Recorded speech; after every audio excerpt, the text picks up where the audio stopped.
오늘 하나님께서 우리에게 주시는 말씀은 에스더 2장 5절에서 9절, 17절의 말씀입니다. 저와 여러분들이 한 절씩 교독해서 읽고 마지막 17절은 합독해서 읽도록 하겠습니다.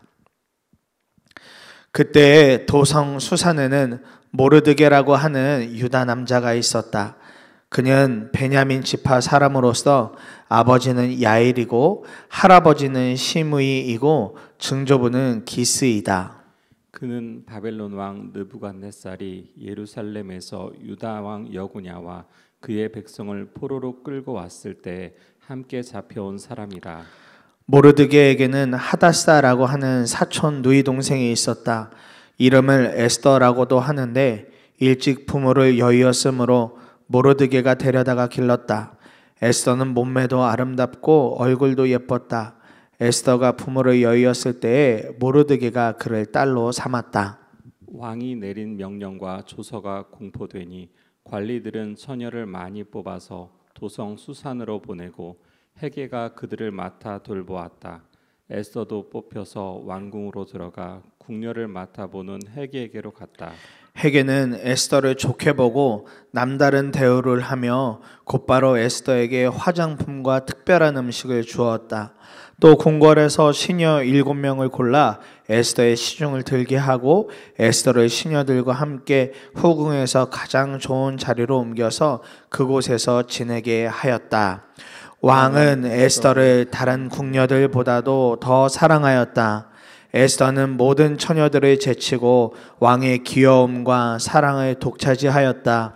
드디어 왕은 에스더의 머리에 관을 씌우고 와스디를 대신하여 왕으로 삼았다. 아멘. 하나님 말씀입니다. 우리가 이번 한 주 동안 함께 살펴볼 이 에스더는 성경의 모든 흐름이 창세기부터 요한계시록까지 성경의 모든 흐름이 그렇지만 하나님께서 철저하게 이끌고 가시는 놀라운 구원에 대한 이야기입니다. 그런데 여기서 주목해 볼 것이 있다면 이 에스더서 10장에서는 단 한 번도 하나님, 주님, 여호와 이런 단어가 단 한 번도 언급되지 않는다는 것입니다. 그럼에도 이방의 땅, 불신의 세계 속에서 살아가는 이스라엘을 구원하시고자 하는 하나님의 놀라운 준비, 또한 하나님의 놀라운 섭리가 그려진 책이 바로 이 에스더서입니다. 그래서 한 주간의 주제를 보이지 않는 하나님, 그러나 함께 하시는 하나님, 이렇게 좀 주제를 정하고 이 한 주 동안 다른 것 아니라 다 그 한 가지를 붙잡고 계속해서 날마다 기도하기를 원합니다. 이런 하나님의 구원이라는 큰 그림 속에서 오늘 본문은 모르드게와 에스더가 비로소 이제 등장하는 장면입니다. 오늘 이 장면을 통해서 우리가 하나님이 어떻게 우리 삶 가운데 일하고 계시는지, 또 우리가 하나님 앞에서 우리의 삶을 이끌고 가시는 하나님 앞에서 어떠한 삶을 살아야 될지를 함께 붙잡고 함께 말씀을 나누고 그 말씀 붙잡고 그렇게 기도하기를 원합니다.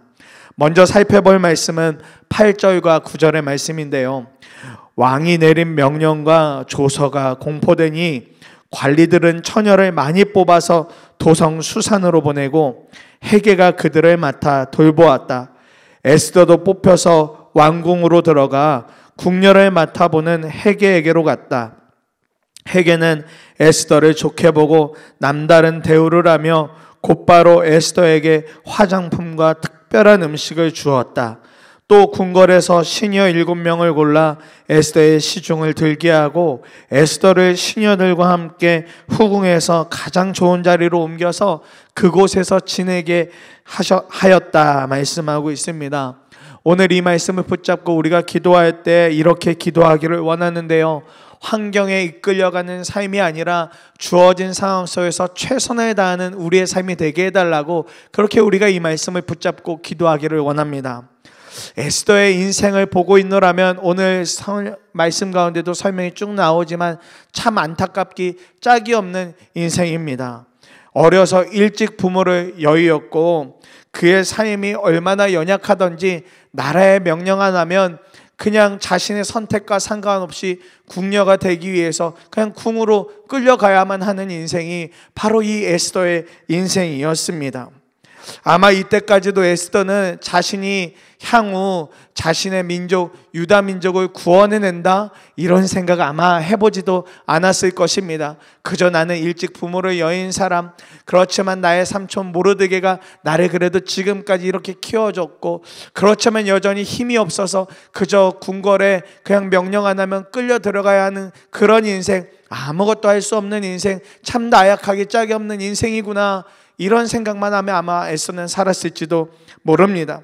그저 자신에게 주어진 운명여련이 하면서 그냥 그럭저럭 자신에게 주어진 인생을 그렇게 살아내고 있었을 것입니다. 그런데 오늘 성경에서는 아주 놀라운 장면이 한 가지 등장을 합니다.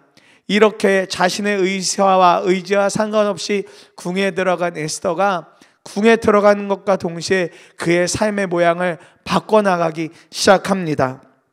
이찬수 목사님이 쓰신 죽으면 죽으리이다 라는 책과 하우라는 성경 주석에 동일하게 이 부분이 동일한 기조로 이렇게 표현이 되어지고 언급이 되어지는데요, 8절과 9절 사이에는 큰 차이가 있습니다. 왕궁을 들어가는 것까지는 아주 수동적이고 타의에 의한 결정이었습니다. 그러나 9절에 보면 뭐라고 말씀이 등장하고 있습니까? 헤게가 에스더를 좋게 여겼다고 이야기하고 있죠. 에스더의 모양을 헤게가 아주 좋게 여겼다고, 좋게 보았다고 이야기합니다.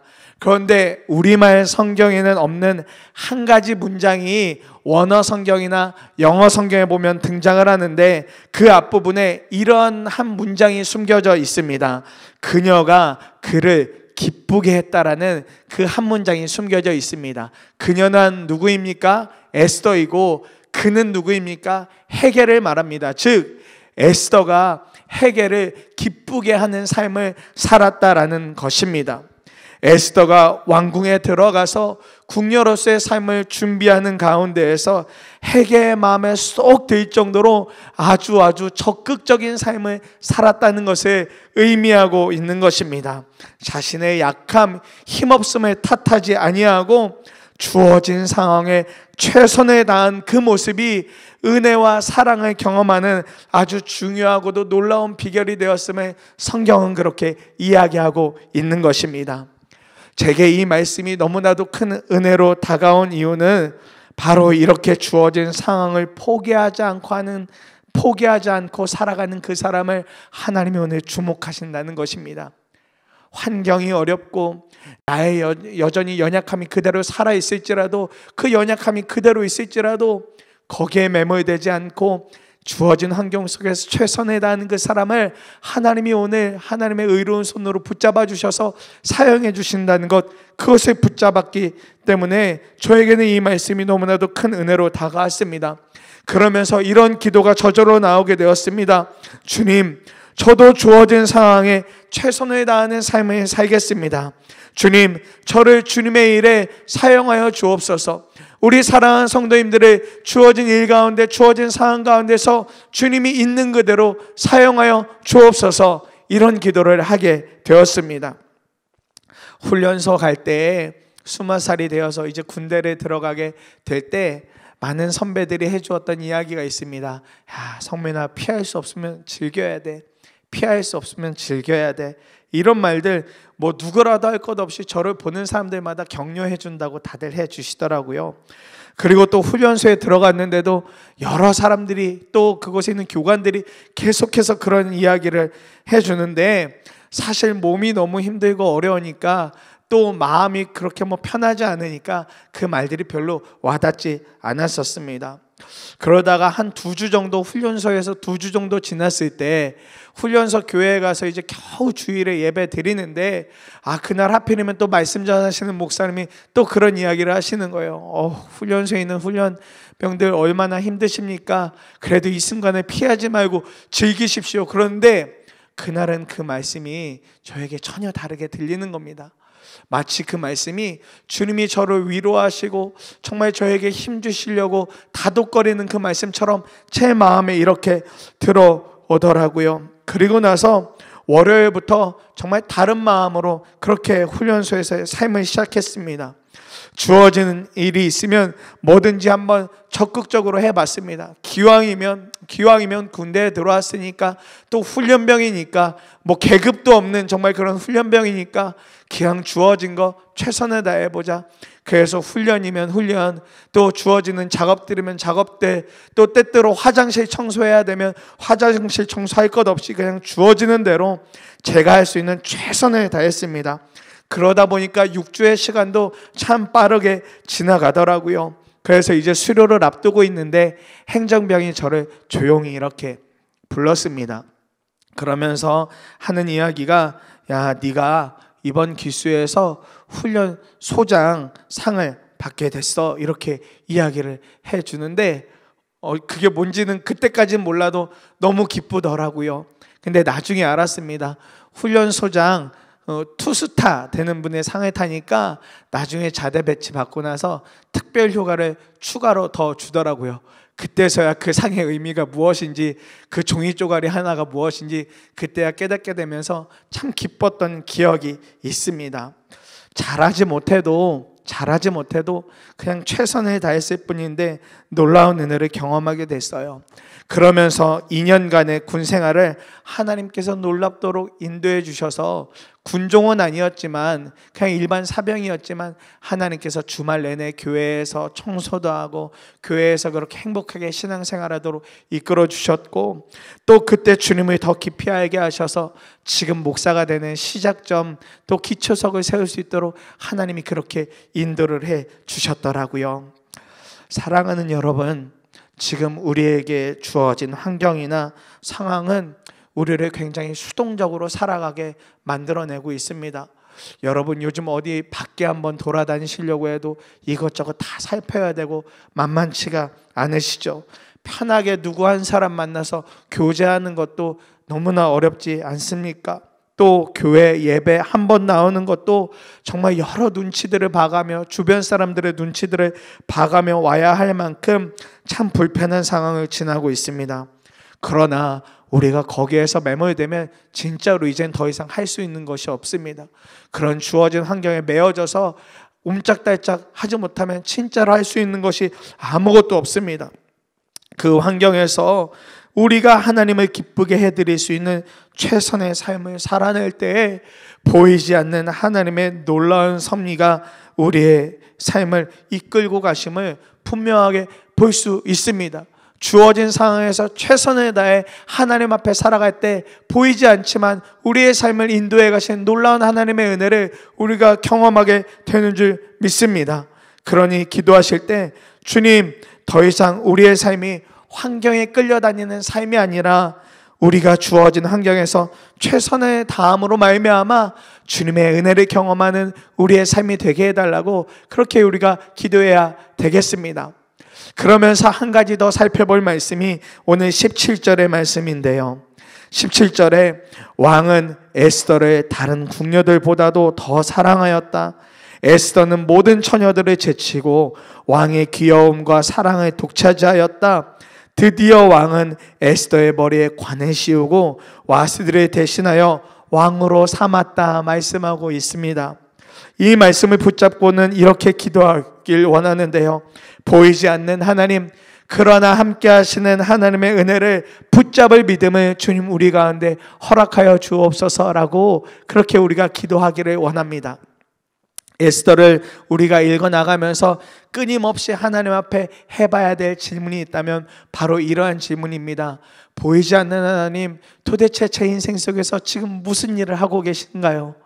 보이지 않는 하나님, 지금 어떤 일을, 어떤 열심을 보여주고 계신가요? 라고 끊임없이 우리가 질문을 해봐야 합니다. 특별할 것 없던 에스더의 삶 가운데 놀라운 반전이 일어났습니다. 환경적으로 보면 너무도 연약하고 힘이 없던 에스더가 왕후가 되어진 것입니다.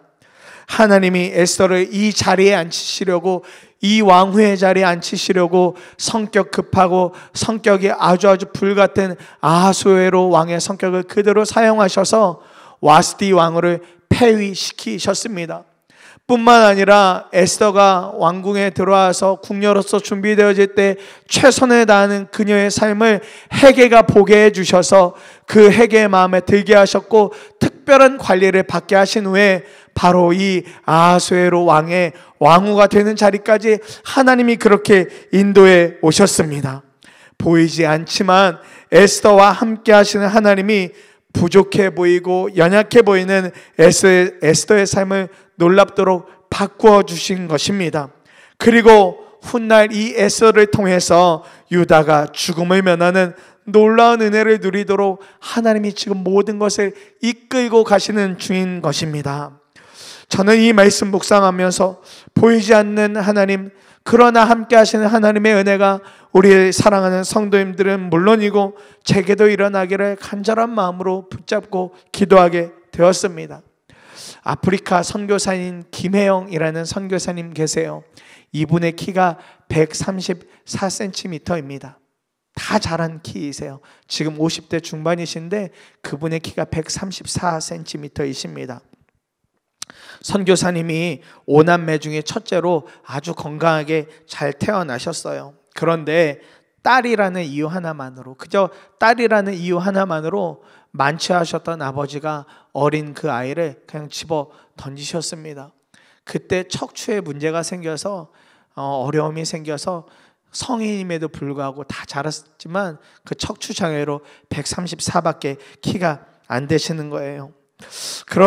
그러면서도 하나님이 생명은 살려주셔서 그냥 자라오는 과정 가운데 가정에 많은 어려움들이 있으셨습니다. 그러던 중에 14살이 되었을 때 이런저런 이유로 부모와 떨어져서 혼자 남의 집 가정부 일을 하면서 생계를 이어오게 되셨어요. 그러다가 우연히 직업학교 이렇게 모집한다고 무료로 직업학교 밥 먹여주고 생활하고 그러면서 직업 알려주는 직업학교 공고문이 뜬 것을 보고 그곳에 들어가게 됩니다. 기술이라도 배워야 앞으로 삶을 살아갈 수 있겠다라는 그런 아주 단순한 생각 때문에 그 직업학교에 들어가게 되세요. 그런데 하나님의 놀라운 섭리가 그곳에서부터 시작이 되어지는데 그곳에서 아주 독실한 그리스도인 선생님을 만나게 됩니다. 그리고 이 선생님을 통해서 예수 그리스도에 대한 소개를 받고 또 함께 교회를 다니던 중에 예수 그리스도를 그분의 구주로 그렇게 고백하고 받아들이게 되고 예수님을 믿게 되었습니다. 가난과 절망, 또 불편한 몸과 환경, 상황은 절망이었지만 예수님을 만나고 나서 이 김혜영이라는 한 여인의 삶이 조금씩 달라졌습니다. 그렇게 자라나면서 공부하고 일을 병행하던 중에 그만 과로로 쓰러지게 됐어요. 몸이 워낙 연약하니까 뭐 공부하는 일, 왜냐면 검정고시를 봐야 되고 또 기술 학교니까 기술도 배워야 돼서 또 그러면서 일도 해야 생계를 할 수 있으니까 뭐 여러 가지 일을 하는 가운데 몸에 무리가 되어져서 과로로 그만 쓰러지게 됩니다. 그렇게 과로에 쓰러져서 병원에 입원하게 되었는데 그곳에서 그녀의 인생 처음으로 하나님의 음성이라는 것을 마음속에 듣게 돼요. 병원에 입원해서 그렇게 너무 힘들어서 낙심하여 있는 이 선교사님 김혜영이라는 자매에게 하나님이 이렇게 말을 걸어오십니다. 네가 원하는 곳이 아니라 너를 원하는 곳으로 한번 가보면 안 되겠니? 혜영아, 네가 원하는 삶 말고 너를 원하는 사람들이 있는 곳으로 가보면 안 되겠니라는 하나님의 음성을 그녀가 인생 속에서 처음으로 듣게 됩니다. 그러던 어느 날 아프리카에서도 가장 가난한 나라 중 하나인 보츠와나라는 곳에 직업학교 편물교사를 구한다는 공고를 또 한번 보게 됩니다. 그러고 나서 아주 단순한 마음으로 6개월 정도 이곳에 가서 섬기고 와야겠다, 그런 아주 가벼운 마음으로 그곳을 떠나게 됩니다. 그리고 나서 그곳에서 14년을 그대로 이어서 살아가십니다. 그러면서 그곳에 정말 가난하고 힘이 없고 안타까운 아이들에게 기술을 알려주고 그리스도의 사랑을 전하면서 그렇게 하나님의 사명을 감당하는 놀라운 일을 감당하셨어요. 이런 김혜영 선교사님이 하시는 고백이 이렇습니다. 하나님은 내 인생 가운데서 단 한순간도 졸지도 않으셨고 주무시지도 않으셨고 나를 끝까지 지키시고 동행하고 도와주시면서 나와 함께 하셨던 신실한 분입니다. 이 고백을 선교사님이 그렇게 고백하셨습니다. 장애와 가난, 거기서 모든 인생이 끝날 줄 알았던 이 김혜영이라는 한 자매가 주님을 만나고 나서 놀라운 은혜를 경험했습니다. 상상도 해보지 않았던 나라에 가서 수많은 사람들을 살리는 일에 놀랍도록 쓰임을 받은 것이죠. 연약함 바뀌어지지 않았습니다. 장애는 장애대로 있었고 여전히 가난하고 여전히 불편한 삶은 연속이었지만 거기에서 함께 하시는 하나님을 발견했습니다. 보이지 않지만 나의 삶을 이끌고 가시는 하나님, 그 하나님의 은혜를 경험하고 나니까 그 은혜를 다른 사람들에게 그대로 흘려보내게 된 것입니다. 하나님이 하셨다고밖에 고백할 수 없는 일을 살아가게 된 것이죠.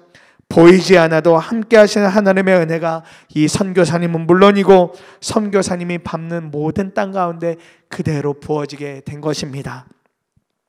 사랑하는 성도님들의 삶이 지금 참 만만치 않은 줄 압니다. 갑자기 몸이 아프신 분들도 계시고 또 자녀들의 입시가 코앞으로 다가와서 정말 힘겨운 때를 보내시는 부모님들 또한 자녀들도 있는 줄 압니다. 사업의 여러 활로들이 생각처럼 뚫리지 않아서 참 답답한 마음으로 참 어려운 마음으로 하루하루를 그렇게 보내는 분들도 계시고 가족이 당하는 어려움을 어떻게 다 도와줄 수 없어서 그냥 눈물로 기도만 하면서 그렇게 돕는 성도님들의 삶도 있다고 제가 그렇게 듣고 알고 있습니다. 사랑하는 성도님들, 그러나 이러한 상황 속에서 우리가 믿음을 가지고 우리 눈에 보이지 않지만 함께 하시는 하나님을 볼 수 있기를, 그 하나님을 바라볼 수 있기를 간절한 마음으로 소망합니다.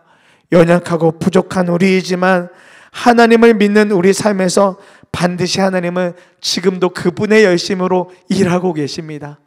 우리의 열심이 아니라 그분의 열심으로 일하고 계세요. 잘 뚫리지 않는 사업 가운데서도 일하고 계시고 앞이 보이지 않는 자녀들의 삶 가운데도 일하고 계시고 지금 가족이 당하고 있는 어려움 가운데서도 하나님은 열심을 내어 일하고 계시고 갑작스레 찾아온 질병과 고통의 아픔 가운데서도 주님은 그 성도님을 사랑으로 보듬고 열심으로 일하고 계신 줄 믿습니다. 보이지 않아도 함께 하시는 하나님의 은혜가 사랑하는 성도님들 삶에 이미 충만하게 다 부어지고 있으며 또 부어진 줄 믿습니다. 이 아침에 기도하며 주님, 우리가 이제는 그 은혜를 보게 하여 주십시오. 그 은혜를 발견하게 하여 주십시오. 그 은혜를 꼭 붙잡고 믿음으로 반응하게 하여 주십시오. 우리가 그렇게 함께 기도하기를 간절한 마음으로 축복합니다. 이 아침에 우리가 나눈 말씀 가지고 두 번에 나누어서 함께 기도하기를 원하는데요. 첫 번째로